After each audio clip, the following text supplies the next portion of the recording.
Tonga Volcano latest, the submarine volcano that exploded a few days ago, what's left of the volcano-devastated Tonga archipelago island, shown by aerospace firm. We have an ash cloud reaching into the ionosphere over 30 kilometers height. The undersea volcano eruption prompted tsunami warnings throughout the Pacific Ocean's coasts, and in addition, the ruler of the Kingdom of Tonga, the nation on the affected archipelago, was forced to evacuate its residents. Russia's Roscosmos state aerospace company released the latest satellite images of Huma Huma, the twin island united by the undersea volcano that erupted January 14, 2022. The eruption devastated the uninhabited island, leaving only a fraction of it above sea level. And the island is situated between Fiji and the North Island of New Zealand, on the east of Australia devastated by the ash cloud coming from there.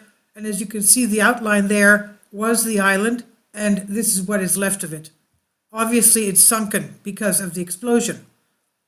And here it is again, that ash cloud at the explosion site. The image released by Roscosmos showed the island outline before the January eruption, demonstrating the difference from its current state, and the image was shot by the Canopus V satellite at State Space Corporation. Before 2015, Huma Huma consisted of two separate islands, but 7 years ago an eruption changed its outlines, connecting the two in one bigger island around the volcano's caldera. This 2022 eruption, which was more explosive, practically annihilated Tonga, the eastern island, and most of Huma Huma, the western island. We've had distress signals detected in Tonga in wake of the powerful volcano eruption and tsunami, and we know that the shockwave has traveled all around the world and also into the ionosphere. The 14th January eruption largely affected the archipelago kingdom of Tonga, prompting the evacuation of the King Tupu VI from his residence and numerous tsunami warnings, and infrastructure has been destroyed. Several other nations issued tsunami warnings, such as US and Japan, but in all cases, only relatively small tsunami waves were expected. We know the sonic boom was heard all the way to Alaska.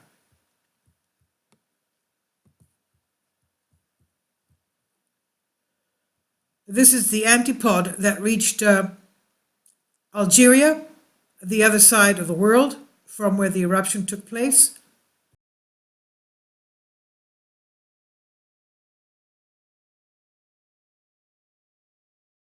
Kindly support my Patreon account. The daily posts are 5 videos daily, and they are totally different from what I have on my YouTube channel. Thank you so much for your support and that you find all my content so interesting. You'll find the Patreon account details in the description box. And here we have the satellite images of the eruption, more explosive. This is at the time of the eruption. The ongoing eruption about 7 times more powerful than the volcano last outburst. The satellites orbiting Earth captured the powerful undersea volcano eruption that took place January 13th, Thursday. In the South Pacific Kingdom of Tonga, it's made up of 170 islands, mostly underwater volcano. Here, the island Huma Huma erupted, sending plumes up to 30 kilometers into the air and more. The Tonga Geological Service shared online. Orbiting probes captured images of the ongoing explosive event, which follows a previous eruption, December of 2021, which was a forewarning of this eruption. This event is more than 7 times as powerful as December's eruption and has so far sparked tidal waves in Tonga's capital and tsunami warnings for islands in Tonga, in addition to possible threats of acid rain. People have been told to cover their water reservoirs. They have had ash that has to be cleared out. The images, the ash, as we said, the ash cloud has gone into all over Australia. The image shows a volcanic eruption seen by NOAA, U.S. National Oceanic Atmospheric Administration, and GOA's Western satellite, the Earth orbiting probe.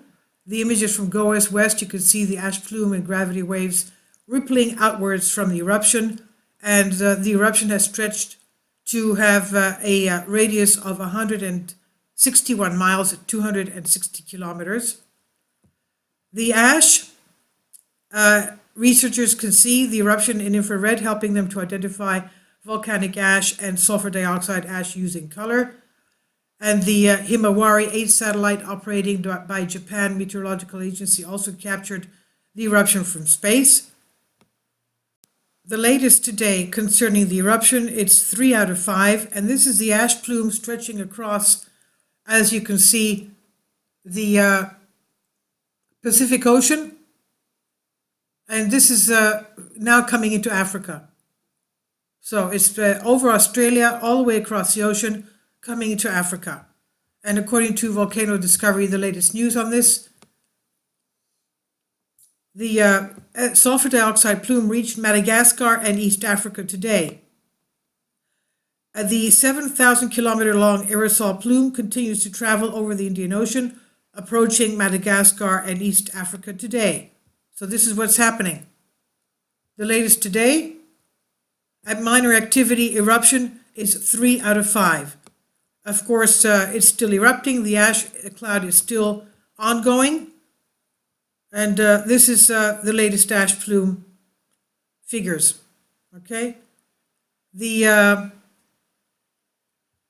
temperature is in the southern Pacific, the southern hemisphere, is estimated to go down 0.5 degrees Celsius because of the ash covering. This was reported 5 or 6 days ago.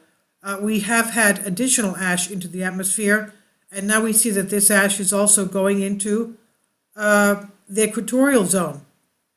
Bad news, obviously, because the ash, of course, is acid rain coming at us, and also toxic chemicals of sulfur dioxide. This is not good for plants or animals, obviously.